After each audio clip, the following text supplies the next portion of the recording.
नमस्कार, स्वागत है आपका जी के शॉर्ट पर। यह मौर्य साम्राज्य का भाग 2 है। आज के वीडियो में आप सम्राट अशोक के बारे में पूरी डिटेल में जानेंगे। इससे पहले भाग 1 हो चुका है। अगर आपने वो नहीं देखा है तो पहले उसे देख लीजिए ताकि आपको अच्छे से समझ आए। तो आइए आज का वीडियो शुरू करते हैं। अशोक मौर्य साम्राज्य का तीसरा शासक था। इसके पिता बिंदुसार तथा माता शुभद्रांगी या धर्मा थीं। अशोक का जन्म 304 ईसा पूर्व में पाटलिपुत्र में हुआ था। इनकी पत्नी का नाम देवी या महादेवी थी, जो संभवतः प्रथम पत्नी थी। इनके 2 संतान थे, महेंद्र और संघमित्रा।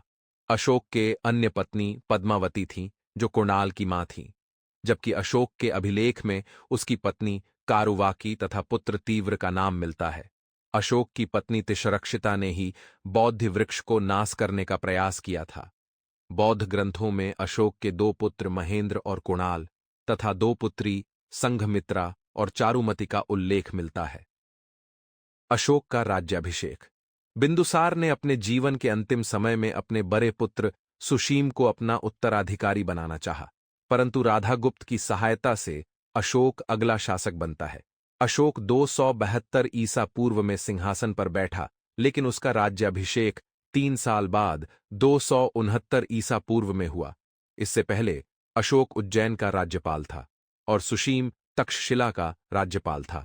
जैन अनुश्रुति के अनुसार अशोक ने बिंदुसार की इच्छा के विरुद्ध मगध के शासन पर अधिकार कर लिया, जबकि सिंहली अनुश्रुति के अनुसार अशोक ने अपने 99 भाइयों की हत्या कर सिंहासन प्राप्त किया। महाबोधिवंश तथा तारानाथ के अनुसार सत्ता प्राप्ति के लिए गृहयुद्ध में अपने भाइयों का वध करके अशोक ने साम्राज्य प्राप्त किया था। अशोक को उसके अभिलेखों में सामान्यतः देवनाम पियदसी उपाधि दी गई है, जिसका मतलब होता है देवों का प्यारा। अशोक के अन्य नाम इस प्रकार है।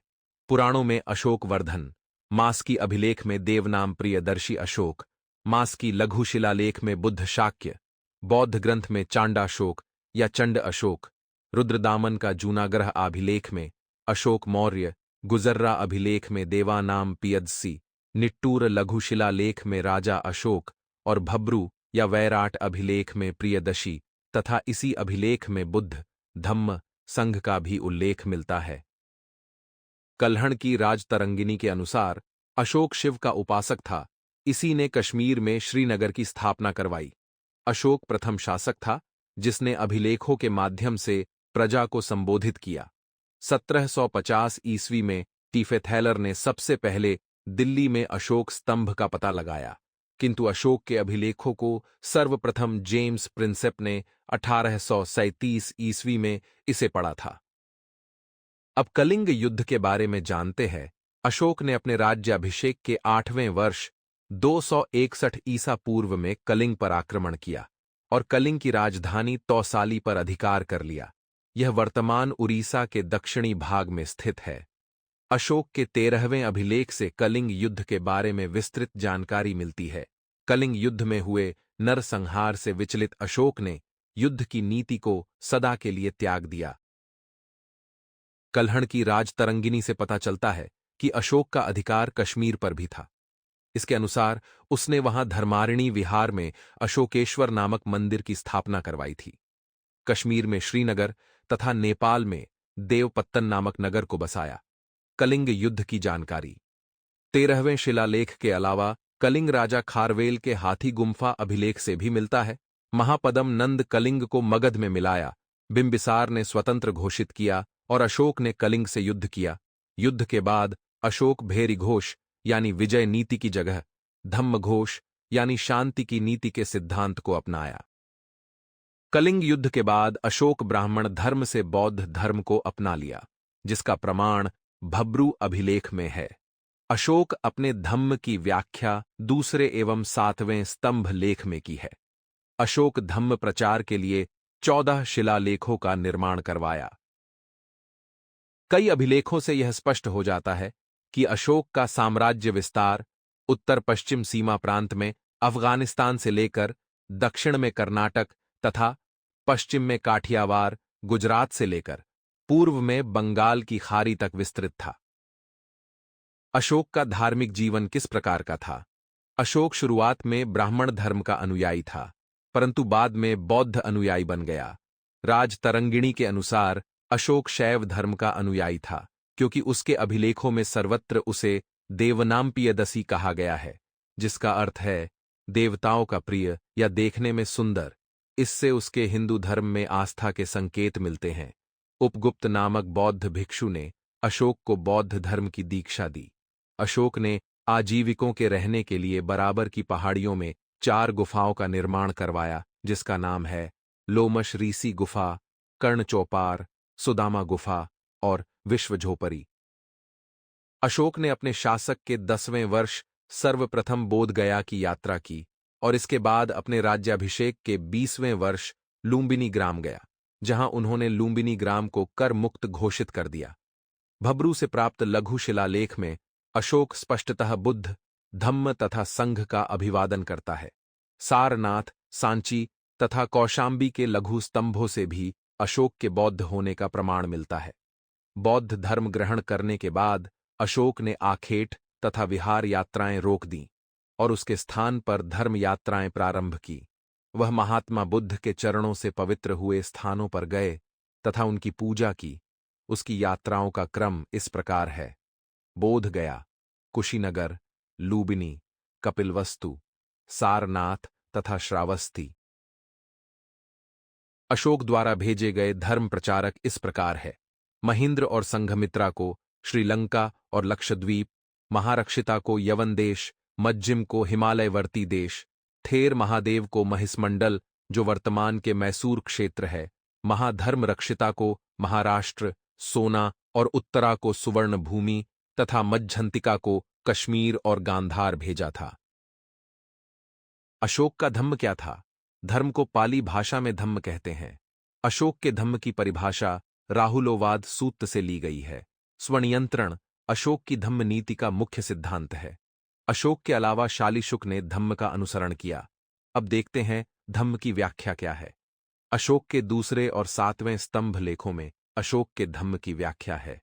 इनके अनुसार धम्म साधुता है, बहुत से कल्याणकारी अच्छे कार्य करना, पाप रहित होना, दूसरों के प्रति व्यवहार में दया और दान, जीव हिंसा न करना, माता पिता व बड़ों की आज्ञा मानना, गुरुजनों के प्रति आदर तथा स्त्री के प्रति उचित व्यवहार करना आदि धम्म के अंतर्गत आते हैं। धम्म की चर्चा निम्न अभिलेखों में किया गया है। धम्म की परिभाषा दूसरे और 7वें स्तंभ लेख है। धम्म मंगल की चर्चा 9वें शिलालेख में है। धम्म दान की चर्चा 11वें शिलालेख में है तथा धम्म विजय की चर्चा 13वें शिलालेख में किया गया है। अशोक ने धम्म प्रचार प्रसार के लिए धम्म महामात्र नामक अधिकारी की नियुक्ति अपने राज्याभिषेक के 13वें वर्ष में की। धम्म महामात्र का कार्य होता था कि वह विभिन्न धार्मिक संप्रदायों के बीच के द्वेष भाव को समाप्त करना तथा धर्म की एकता पर बल देना। अशोक ने 256 रातें धम्म यात्रा में बिताई थीं। भारत में शिलालेख का प्रचलन सर्वप्रथम अशोक ने ही किया। अभिलेखों को निम्न भागों में बांटा गया है।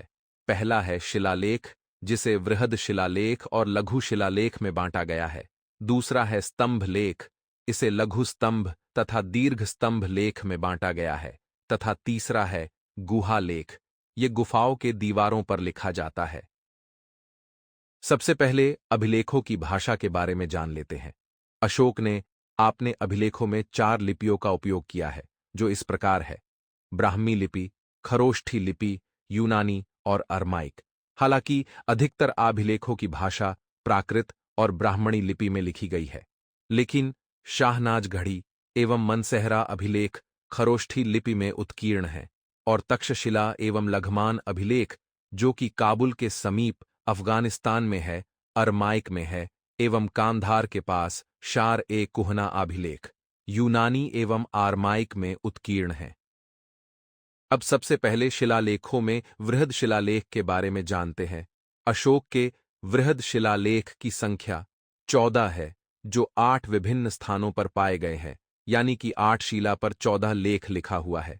वो 8 शिलालेखों के नाम इस प्रकार है: शाहबाजगढ़ी शिलालेख, जो पेशावर पाकिस्तान में है; मानसेहरा शिलालेख, जो हजारा पाकिस्तान में है; कालसी शिलालेख, जो देहरादून उत्तराखंड में है, गिरनार शिलालेख जो जूनागढ़ गुजरात में है, धौली शिलालेख जो पूरी उड़ीसा में है, जौगढ़ शिलालेख जो गंजाम उड़ीसा में है, एर्रगुडी शिलालेख जो कर्नूल आंध्र प्रदेश में है, और सोपारा शिलालेख जो कि पालघर महाराष्ट्र में स्थित है। यह वृहद शिलालेखों की फोटो है।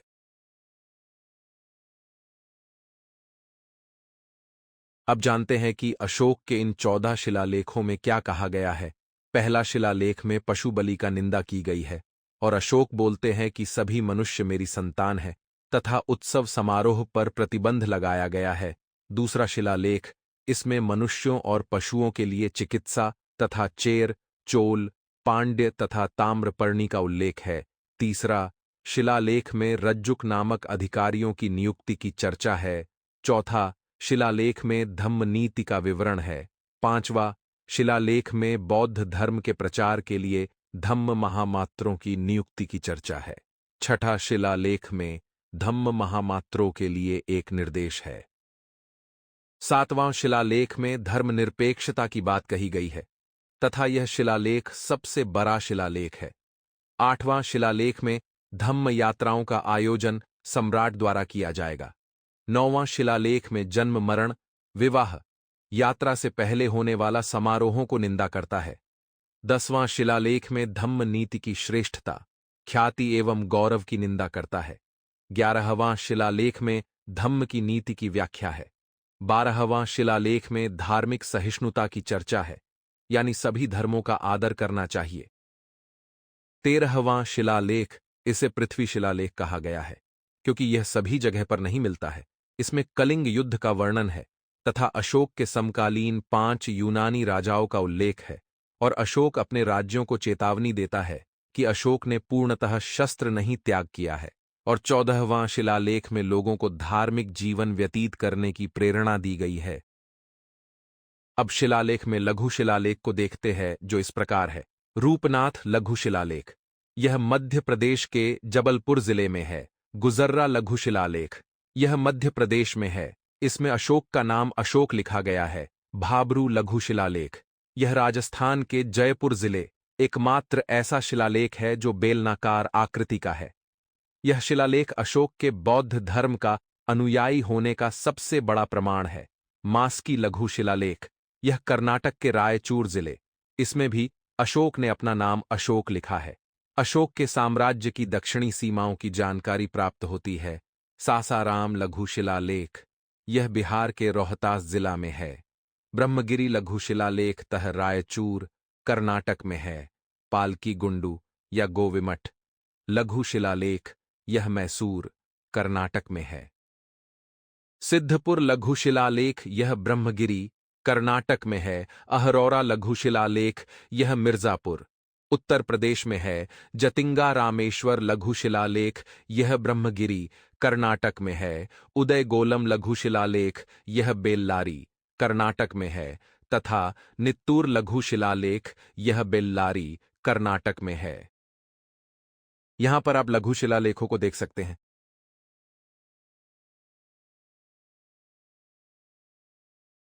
अब स्तंभ लेख में दीर्घ स्तंभ लेख के बारे में जानते हैं। अशोक के स्तंभ लेखों की संख्या 7 है जो केवल ब्राह्मी लिपि में लिखी गई है। यह अलग अलग 6 स्थानों से प्राप्त हुआ है, यानी कि 6 स्तंभ पर 7 लेख लिखा हुआ है। पहला है प्रयाग स्तंभ लेख, यह पहले कौशाम्बी में स्थित था। इस लेख को अकबर ने इलाहाबाद के किले में स्थापित किया। इससे 2 अभिलेख प्राप्त होता है। इलाहाबाद कौशाम्बी अभिलेख को रानी का अभिलेख भी कहा जाता है। दूसरा है दिल्ली टोपरा, यह स्तंभ लेख फिरोज शाह तुगलक के द्वारा टोपरा से दिल्ली लाया गया। इस पर अशोक के 7 अभिलेख उत्कीर्ण हैं। तीसरा है दिल्ली मेरठ, यह पहले मेरठ में स्थित था। इस स्तंभ लेख को फिरोज शाह तुगलक द्वारा दिल्ली लाया गया है। चौथा है रामपुरवा, यह बिहार के चंपारण में स्थापित है।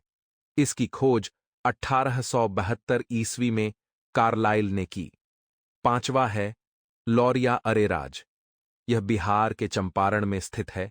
और छठा है लौरिया नंदनगढ़, यह भी बिहार के चंपारण में स्थित है। इस स्तंभ पर मोर का चित्र बना है। सभी स्तंभ के फोटो आप देख सकते हैं। इसके अलावा वैशाली में भी एक अशोक स्तंभ है। यह अपने प्रकार का एकमात्र स्तंभ है, क्योंकि यह स्तंभ बिल्कुल सही सलामत है। इसके शीर्ष पर एक ही शेर है जो उत्तर की ओर मुख किए हुए है, जिस दिशा में बुद्ध ने अपनी अंतिम यात्रा की थी। इसके अलावा यहाँ एक बौद्ध मठ और एक पवित्र टैंक भी है।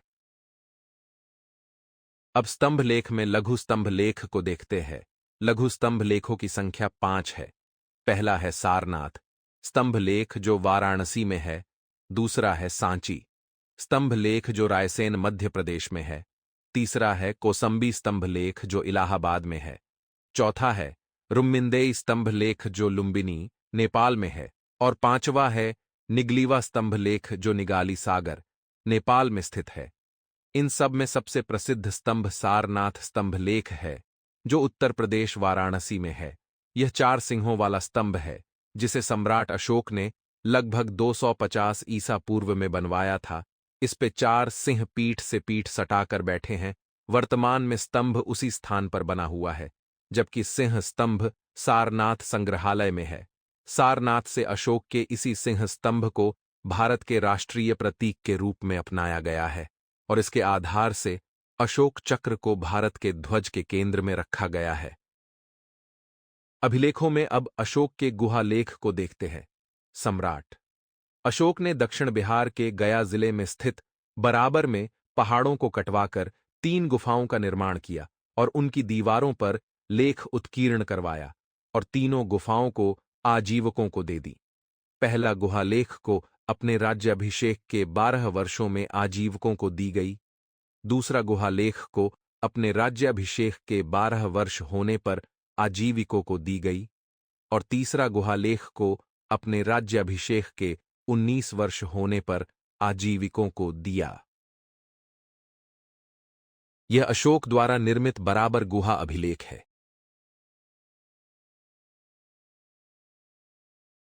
अशोक के अभिलेखों के अनुसार मौर्य साम्राज्य प्रांतों में विभाजित था। अशोक के समय में 5 प्रांत हुआ करता था, जिसके नाम और राजधानी इस प्रकार है।